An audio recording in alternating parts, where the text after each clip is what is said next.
This week's health focus is on supplements.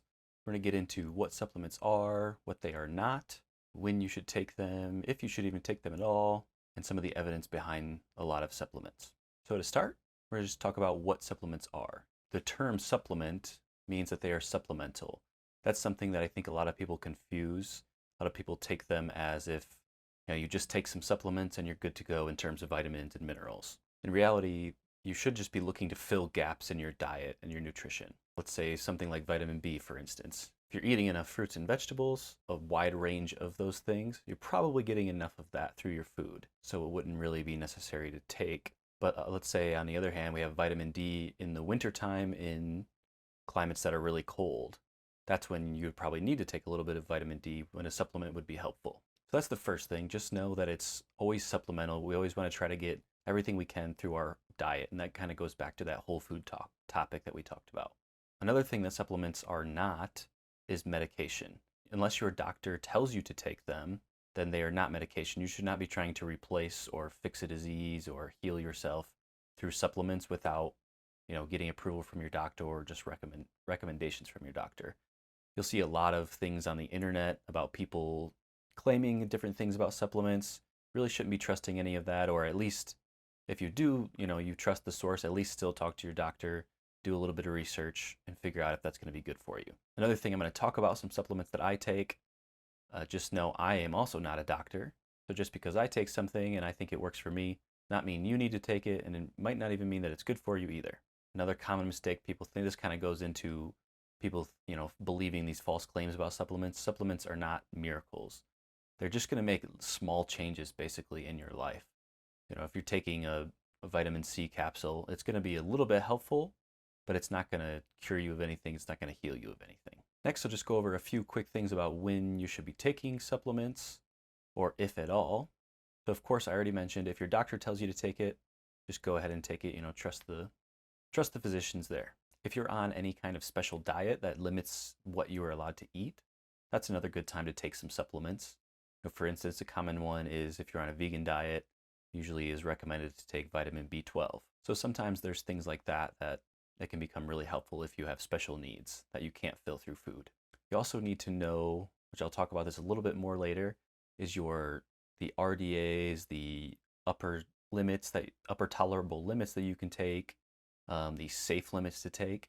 All these things are important because a lot of supplements will pack in, you can look at a label and it'll have 2000% of your daily need. And a lot of times that's really not a big deal when it comes to vitamins, but sometimes it is a big deal. So you do need to know the difference, and you should always be checking in on what you're taking. Another big part of the discussion on supplements is the quality. So one of the biggest issues with supplements is that it is not regulated well. Not like when you have a prescription medication, it's all going through a system that's tested, it's all pure. But when it comes to supplements, people can kind of just make whatever they want and pass it through. Now, eventually, a lot of those companies get caught, or it does eventually get tested. But the thing is, it doesn't really have to go through any rigorous testing to put it out onto the market. So a lot of companies will put extra things in there to try to make it look like they have different things, or even something as simple as an energy drink you can think of as a supplement. Energy drinks are no longer caffeine. They are filled with things like taurine and these things that make your skin flush and makes you feel like you're getting some kind of extra boost. So some things you can do to make sure you're getting good quality supplements. First, a couple brands that I like, that I believe have good testing and they're putting what they say into their supplements. One is Thorne. I think that's a good company. Nordic Naturals, that's a good one for fish oil. That's what I use. Carlson is another one that's been around for a long time. And then other than that, there's a few other good ones. And if you're taking some other ones, they might be good too. I don't know them all. But another thing that you can look for is USP verification. I believe that is the United States Pharmacopoeia, something along those lines. That does go through some testing, and those are supposed to be safe and tested for purity as well. Not a lot of companies use that verification, but those are ones that you can look for. Another way you can do some of your own research. This is not necessarily on whether or not companies are good or not, but it's just supplements in general. You can use examine.com. It's a good resource that you can look at and tell you whether or not something is effective, whether or not it's safe, whether it's worth taking or not. So examine.com. Then the other one is the ODS. I believe that is the Office of Dietary Supplements. That is just a .gov website, and they have all kinds of research on there. They use reviews. telling you, they give you the upper limits that you can take or what is set right now. That's a really good resource for you to use. Hopefully that just gives you a little bit of background on supplements, where you can go to look for good quality supplements, and whether or not you should even be taking them. Remember, always talking to your doctor first. So some that I use a lot, or that I think are actually worth using. First one is fish oil. So specifically, we're looking at omega-3s and the omega-3s of EPA and DHA. A lot of people, I'm sure, have heard about fish oil. It's really popular right now, and I think for good reason. It has some good things to it. It's probably not quite as powerful as a lot of people or a lot of companies will market to you.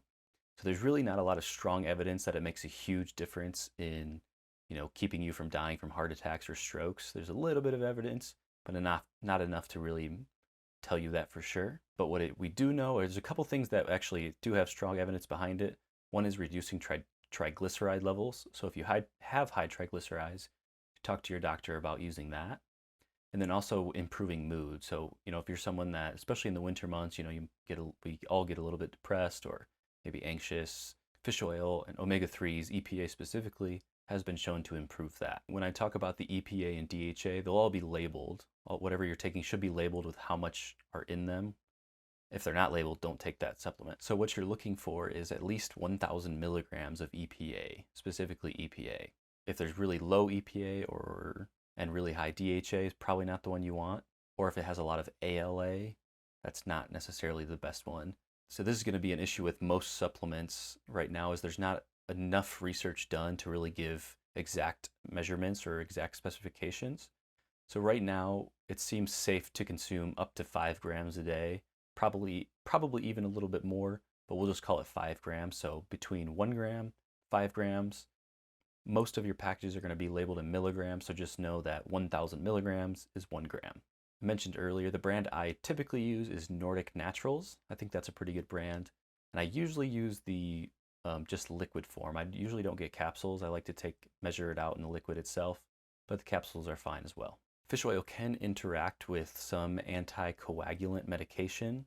So just like I keep on mentioning, make sure you're talking to a doctor, tell them what supplements you're taking, and make sure it's all safe if you're taking any medication as well.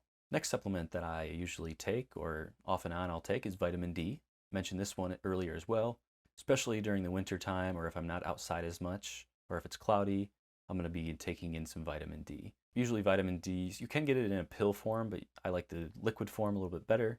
You're looking for vitamin D3, not D2. D3 is absorbed better. Sometimes doctors will prescribe this one as well, and you can have your vitamin D levels tested. As far as how much to take, the upper limit is set at 10,000 IUs. So we don't want to be going over that. There is a lot of evidence for different ranges, but we're looking anywhere from 2,000 to 10,000 IUs. If I take it, I'm usually taking probably around 6,000 IUs. I get outside a lot though as well, so I don't need as much. So some things that vitamin D has been proven to help. One of the most significant things that has been found to do is reducing the risk of falls. So especially in older people, as we age, bones get a little bit weaker. Vitamin D helps with the calcium absorption and helps keep your bones strong and healthy. Vitamin D is also very important in hormone function. Like I said, there's an upper limit that you can take because it's a fat-soluble vitamin. So you can take too much. So you do want to be careful. You don't want to be, usually if it comes in a dropper, you don't want to be squeezing a whole bunch of drops in if you don't know how much you're taking. So make sure you're looking at your bottle, see how many drops gives you how many IUs, and go from there. And everybody's a little bit different. Some people don't need as much, some people need more, some people don't need it at all because they get enough from the sun really easily. My next supplement I take very often is protein. Typically whey protein is what I go with. I think I've mentioned it before. Whey protein is just the best absorbed and our body can use it most efficiently. Doesn't mean other sources of protein are bad. This is just the most efficient, so that's usually what I use. You can use plant-based, casein, egg white protein, lots of good ones. Really good for people that don't get enough protein in their diet, which is really, really common. We talked about that in the nutrition part, so I won't go over that again. The only thing you really have to worry about with protein, as long as you don't have any allergies, is some GI distress. So usually every few months, I switch off of whey protein for a couple weeks, go to a plant-based one, and then I'm usually good to go. Sometimes I do get a little bit of stomach, just like my stomach feels upset. switch off of it, and then it's good, usually fine after a couple weeks. The brand I typically use for protein is MyProtein, MY Protein. I use that because this actually has been tested a lot. You can see that on examine.com. It is really high in terms of the actual what they're putting in. So a lot of times, like I said, companies will put different things in there they're not supposed to be in. MyProtein has a really, I think it's like 97% pure, which in the supplement world is really high. One other thing with whey protein, you want to be looking for whey isolate. Don't get whey concentrate. You want whey isolate. Another supplement that people don't really think of as a supplement is caffeine. So caffeine is one of the best research supplements you can take. Really safe, especially when you're taking it in the form of coffee and tea and not energy drinks. Like we talked about in the sleep, you should really be avoiding it at night if, unless you're a night shift worker or something. As far as dosage of caffeine goes, a cup of coffee, I've seen anywhere from like 50 to 120 milligrams of caffeine in it. I don't really like to go above around 200 milligrams per day. For me, I can tell, I get a little bit of anxiety or, my blood sugar levels feel all weird. So I try not to go above 200. But everybody's different. Everybody has different tolerations. So kind of have to find what works for yourself. And as far as what caffeine helps you with, it has been shown to help with longevity of your life, which really that goes into the coffee and tea. It's not specifically caffeine, or we can't say that it's specifically caffeine, but we know coffee and tea are good for you. Then what we do know caffeine does is help with cognitive function. It does help improve memory, focus, all those things. Another supplement we've already talked about in a different week is electrolytes. This is one of my favorite supplements to take because it's really simple. It's just basically sodium, potassium, calcium, magnesium. Pretty safe unless you have maybe high blood pressure with the sodium, but otherwise I've already talked about it, so I won't touch on it too much. And the last supplement that I've been taking regularly is called Athletic Greens. This is really just a green concoction. It has a whole bunch of dehydrated vegetables and algae, and it's got probiotics in it. So it kind of is, it's basically my form of a multivitamin. I prefer this. It comes in a powder form, so you take a scoop, drop it in water, mix it up, and you drink that.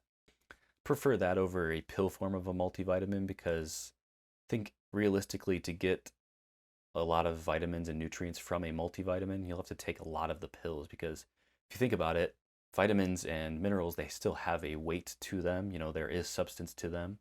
So if you're trying to pack it all into a little pill that's this big, you're really not going to be getting that much out of it.